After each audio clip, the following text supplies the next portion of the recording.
أتمنى أن يشفيني الله أنا وابنتي. الله يفرج علينا، اللهم آمين. هذه لوحة أمنيات هون في مركز العافية لغسيل الكلى في مدينة حمص. هذا أكبر مركز في مدينة حمص لغسيل الكلى. طبعا هذا المركز فيه شهريا حوالي 110 مرضى عم يغسلوا فيه شهريا، بيوصل عدد الغسلات فيه ل1000 غسلة، طبعا بشكل مجاني. لكن للأسف هذا المركز يعني عليه ضغوطات شديدة بسبب قلة الداعمين لهذا المركز. مئات المرضى عم يتم تخديمهم ضمن هذا المركز الصحي هون في مدينة حمص، المدعوم من قبل جمعية العافية في حمص، صندوق العافية، من أجور مركز وأجور غسيل كلى لكل جلسة. بتكلف الجلسة الواحدة حوالي $50 للمرة الواحدة. طبعا في مصروفات أخرى، لكن نحن عم نحكي على المواد الأساسية اللي تستخدم في الغسلة الواحدة. طبعا هون ضمن هذا المركز في أطفال، في نساء، في أرامل، في أيتام، في من كل فئات المجتمع. بدنا همتكم يا أخوان لنساعد هدول الناس، هدول المرضى، لحتى نقدر إنه نخلي هذا المركز واقف على إجره وعم يخدمهم ويقدم الخدمات لهم. طبعا نحن الآن داخل إحدى غرف غسيل الكلى. السلام عليكم. الله يسعد لي هالطلة يا حجي، ما شاء الله منور. أنت حمصي؟ أنت حمصي؟ وأنا حمصي. الله يسعد لي إياك.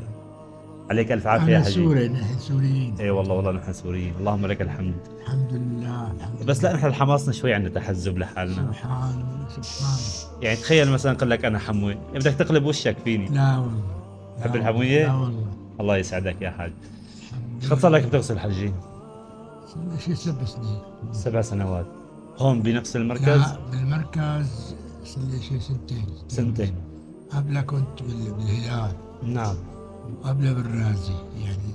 بهذا المركز حجي من سنتين للآن، بتدفع شيء أجور لهذا لا المركز؟ لا والله. مجاني بشكل كامل. لا والله، وخدمة ممتازة. ما شاء الله. الحقيقة الله سبحانه وتعالى بيبلي بعيد. طيب حجي، بحال توقف هذا المركز لا قدر الله، هل أنت قادر تقوم بدفع تكاليف الغسيل في لا مشافي والله. خاصة؟ والتدبير على الله، ما يقدر الجلسة الواحد يكلف بلاوي. صحيح. الحمد لله. الحمد لله، الله يشفيك ويعافيك يا حاج. أنا ما بدي الله. أطول عليك أكثر وأتعبك. الله يرضى أسأل الله إنه عليك. يشفيك ويعافيك الله يرضى عليك ويخلي والله. لنا هالابتسامة.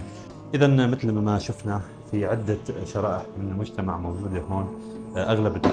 أغلب الناس اللي بتيجي على المراكز الصحية المجانية هم من الطبقة اللي منهم قادرين على تحمل تكاليف علاجهم ونفقتها. لفت انتباهي هذه القائمة.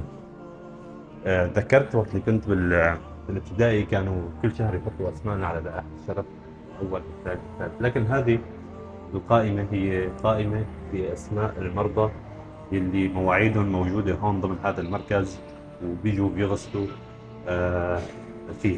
يكونوا مع إخواننا القائمين على هذا المركز لنقدر نخليه يعني يقدم خدماته للناس اللي بحاجة للوقوف والمساندة والمساعدة.